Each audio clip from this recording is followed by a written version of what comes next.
He's been working really hard at this, so please put your hands together for my friend of yours, Christy. What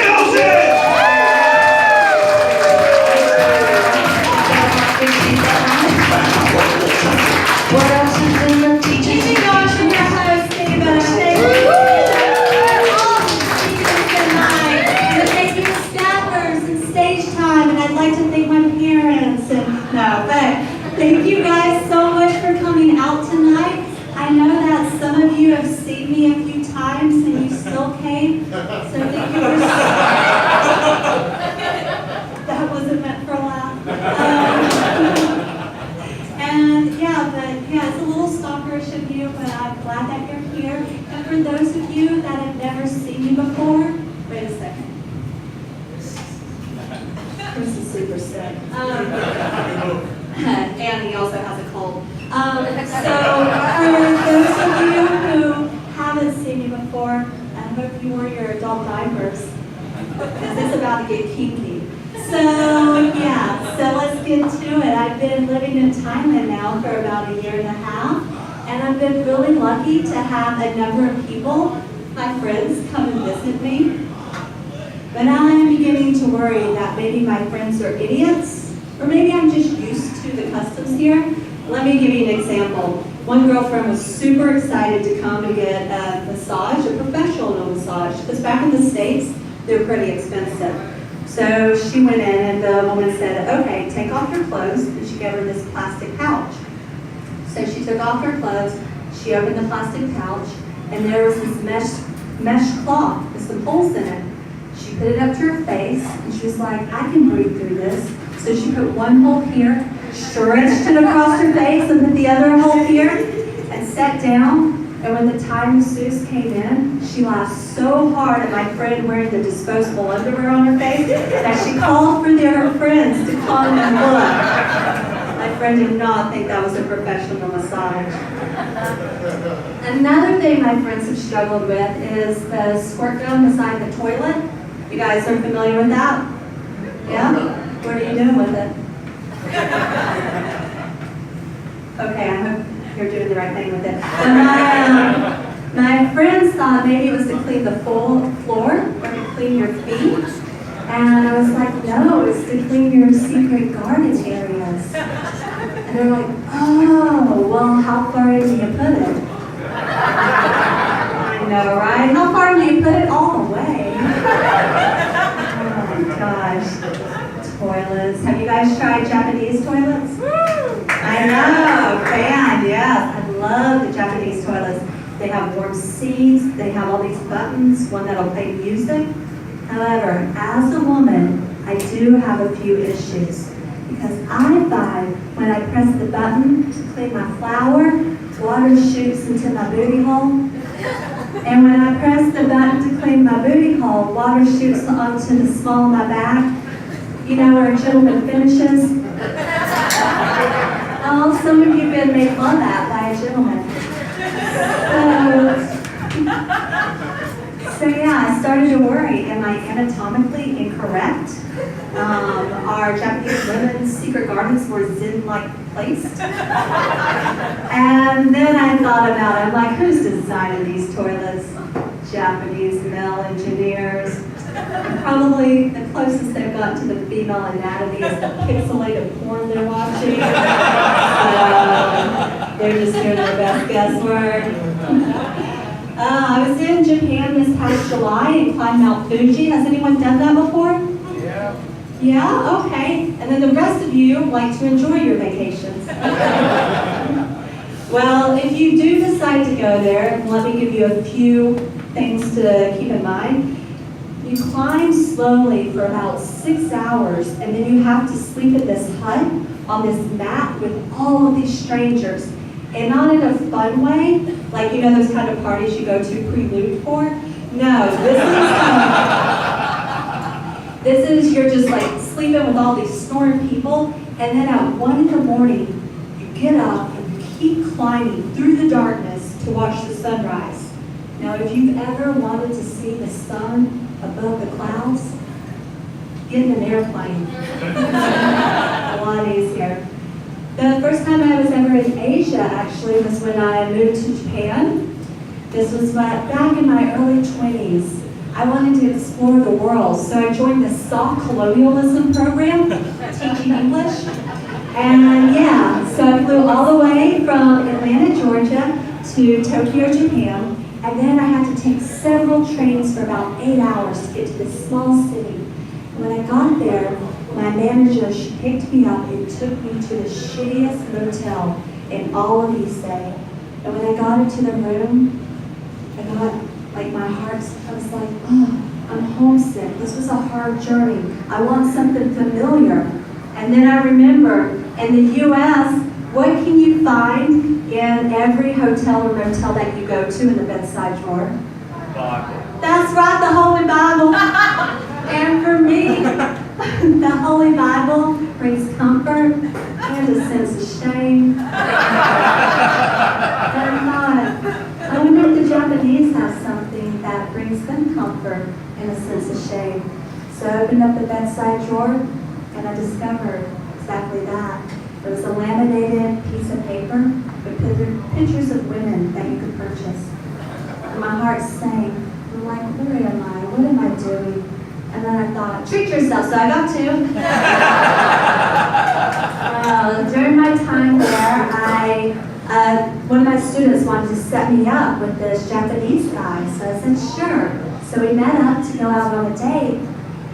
He didn't know any English. I knew very little Japanese.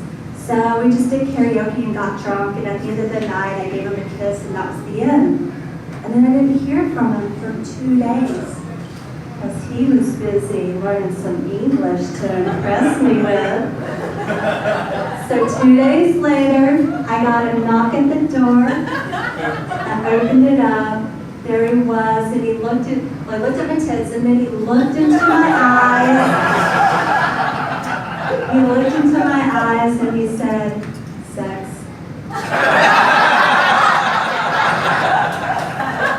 True fucking story. Who says that the Japanese can't be direct or that romance is dead? While living in Japan, I had to go to the doctor twice. The first time I was really sick. I was so sick I was coughing up blood. And so I went to the hospital. They did an x-ray of me. People usually don't laugh at that part, but okay. They did an x-ray of my chest, and then I went in to see the doctor. And he looked from the x-ray back to me, the x-ray back to me, trying to formulate his sentence because he wanted to speak perfect English to me. And then he looked at me and he said, cancer. No, that's not the funny part.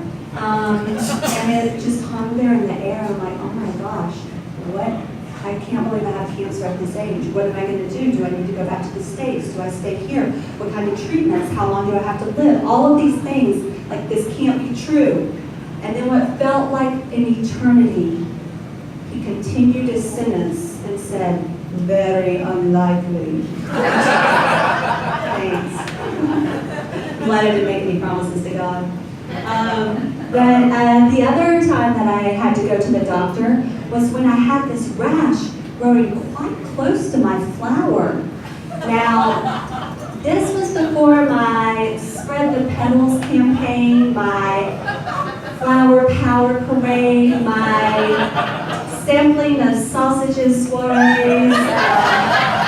Basically, this was before I was a slut, so I knew it wasn't an STD. However, it was so close to that area, I thought I should go. So I went to the closest gynecologist that spoke English, and I got there, and they eventually called me back into this large room, kind of about this size. It was huge, and there was an examining table in the middle, and there was a Japanese doctor who was probably in his 60s, and 3 young female Japanese nurses. So the doctor stood next to the bed, and he asked me, well, what's the matter? And I started to explain the rash, and I'm like, well, this is silly. Why don't I just pull my pants down? And let me stop you there, because in America, if you go to the gynecologist, it's a very different experience. For those of you that never have been to the gynecologist in the U.S., let me tell you what it's all about. So you go in, you talk, you have some meaningless conversation, then you awkwardly talk about birth control, possible STDs, and then you let this stranger touch you all over your intimate areas while you look up at the ceiling. Kind of like a Tinder date without the alcohol. So anyway, I'm in this room and I'm describing what's going on, and I was like, well, this is silly. I'll just whip my pants down and get up on the bed. So I pull my pants down, and immediately they all gasp horrifically and turn their eyes away, like I just showed them a clip of Two Girls, One Cup. And I'm like, oh my gosh, I was so embarrassed. And the doctor motioned for me to put my pants back up. So I pulled my pants back up, and I went back out and waited. They called me into a different room this time. This room, has anyone been to a Japanese gynecologist, by the way? No? All right. It's like a David Lynch film. So the next part is, it was a series of curtains. And the Japanese nurse came up to me and she said, okay, here's for your shoes, your pants, and your underwear. So I put everything away and she went somewhere else. So I'm walking through this series of curtains and I come to a metal chair. And it's low lighting too. I was expecting like a dwarf to come out and speak backwards. It was so weird. So I have no bottoms on. I sit down in the chair, and then 30 seconds later, the chair starts to move. And then it begins to move me backwards. It spreads my legs apart. The bottom drops off, and the curtain is right here in the middle, so that my naked half is over here in a medical glory hole somewhere, and I'm on the other side, and I'm feeling very insecure, exposed, and I do what I do when I'm insecure and exposed, and I couple of kegels and giggles. So the doctor, sensing the nervousness, pulled back the curtain and started to talk to me, but lo and behold, over there in the corner, guess what I saw? The 3 Japanese nurses were looking at me. I'm like, what are they staring at? And it took a while, and then I realized, oh, they're seeing if that Japanese toilet was designed for me. Oh, man. Flowers. Ladies, do you ever wake up in the morning and you're like, damn, my daisy looking good. I better take a picture and send it to somebody. Oh, the succulent Georgia O'Keeffe needs to get out there. No, that is not exactly. But guys do. I mean, so let's get into dick pics, okay? Dick pics. So I got a dick pic a couple of weeks ago from a one-night stand I had 6 months ago. And let me tell you 3 reasons why it was wrong for me to get this dick pic. First off, it was a drunken one-night stand. There's a reason why our brains fade to black when we've been drinking too much, so we don't have to remember these horrible decisions we make, right? He robbed me of that. 2, he sent it to me at 3:15 p.m. in the afternoon.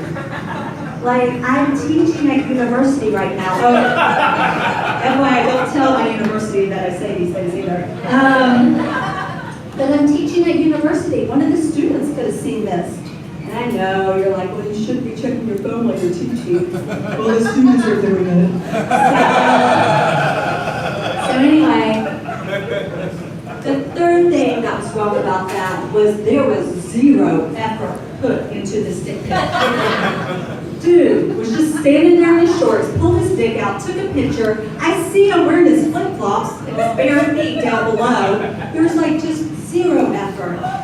And I'm like, who is this dude that at 3:15 p.m. in the afternoon, he can just whip out his dick and take a picture and send it to a one-night stand? I'll tell you exactly who he is.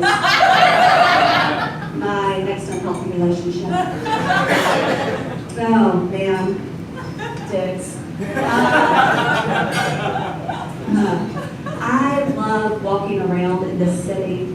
I know that the sidewalks can be treacherous, but I love walking around because there's so many different cultures here, different religions, different ethnicities, and everyone's doing their own thing. You've got Chinese people spitting, you've got Nigerians Mexicans selling you drugs. You got white girls gentrifying the shit out of things. You've got Australians. Get fucked, mate. Yes, exactly. Australians getting fucked, mate. Everyone just playing into their stereotypes. And then you've got Thai people trying to, make a living. They're out there selling things. Some people are begging. And back in the U.S., I used to do outreach with the homeless community. And they told me one of the really hard things is that you never get acknowledged. People just ignore them. They never feel seen. So I make it a point whenever I'm walking down the road, even if I don't give to someone who's begging, I make sure to smile at them and say sawadee-ka or say hello. So anyway, one day I was walking down the road and I see people purposely avoiding someone. And it kind of hurt my heart. I'm like, this is a human. He has his cup, he's got his cup between his legs, asking for change. And so I decided to go closer and walk by him and say hello. And as I got closer, he looked up at me and he said, in perfect English, "Hey lady, hey lady." And I looked at him and I smiled and we made eye contact at each other. And then I looked down to see his change cup that he was shaking. Then he was shaking his penis. Yeah, but I didn't give him change that day, but I gave him something more important, acknowledgement. But it got me thinking, had he been born in a different country, maybe he would have gotten access to mental health. Or maybe he would have had resources to buy a trench coat and be a proper flasher. Or with that kind of respect for women, level of English, he probably could have been president in some countries. Dickheads. Dickheads. I haven't had a dickhead in a long time. Yeah. Dating in Bangkok is hard, you guys. Turns out men are not coming to Bangkok for chubby older white women. That's not a thing. No. That said, I did have a man approach me the other week. I was standing outside of a restaurant waiting for a girlfriend when this man came up behind me and said, "Excuse me, are you waiting for the motel?" And it took a minute to process, and I'm like, "Oh, I'm so sorry, I am not a prostitute." And he's like, "Oh, sorry." And I'm like, "Oh, that's okay." And I did feel bad because I'm from the South and I like to please. But anyway, we shook hands and we wished each other well. Now, to this man's credit, it was late at night. I was wearing a rather short skirt, and I was smiling at everyone that walked by because I was high as a kite. So I can see how I got a little bit confused. A friend of mine, actually Harvey, he asked me, he was like, "How much did he offer?" I'm like, "Well, we didn't get to that point in the conversation. But as an independent, intelligent, self-confident woman, I know my self-worth and value. It's 4 drinks." I guess you could say I'm thirsty. I'm really thirsty. Yeah, so you guys are good looking. Very good looking crowd. So good looking. Some of you probably had to do a hashtag me too. And a few of you look like you caused the hashtag me too. Yeah. Let's get into it. The hashtag. Why are we using that word? Because this form of communication was developed in the US, and we call that tic-tac-toe symbol the pound sign. So I looked it up, and we always called it the pound sign until some Silicon Valley engineer thought hashtag sounded better. And for the sake of the campaign, hashtag me too is a lot better than pound me too. So I think we'll stick to that. But I'm glad it's still going. It was a year from October, so it's been a little bit over a year. Over 200 men in prominent positions have lost their jobs or have gone to prison, so I think it's good. Yes. Thank you. Yeah, I think it's important that we're having these conversations, that we're talking about sexual assault, that we're talking about these things. And when my friends were brave enough to post their stories on Facebook last year, I thought about posting my own because I was molested when I was a little girl. And then I thought about my parents seeing that and how upset they would be because they were the child molesters. No, they weren't. Actually, my child molester was the school janitor. True story. So my molester in elementary school was the janitor, and I know what you're all thinking right now. Janitor man, you're supposed to make things clean, not dirty. Too dark? Okay. The truth can be dark.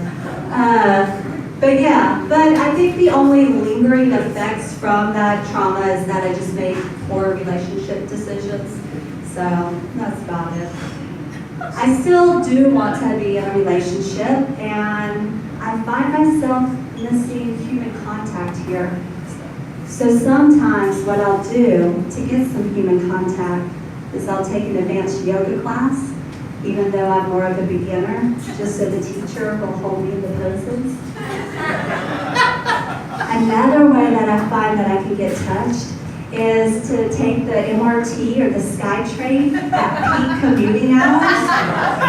Oh my God. All the bodies pressed up against each other. So much confused, hesitant, awkward touching. It's kind of my favorite. That style of touching is probably why I usually date engineers. This one engineer that I dated in the U.S. Went back to his place, we hooked up, slept over. The next morning, I got up to take a shower, and as I was pulling back the shower curtain, he burst into the bathroom and he said, "Wait, here's the guest soap."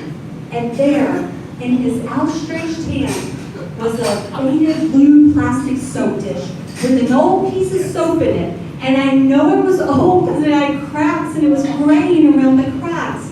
And as I stood there naked, with his body fluids on me, as he's offering me the horse soap, I went into those beautiful brown, anal-retentive eyes, and I thought, how can I turn this into an unhealthy 5-year relationship?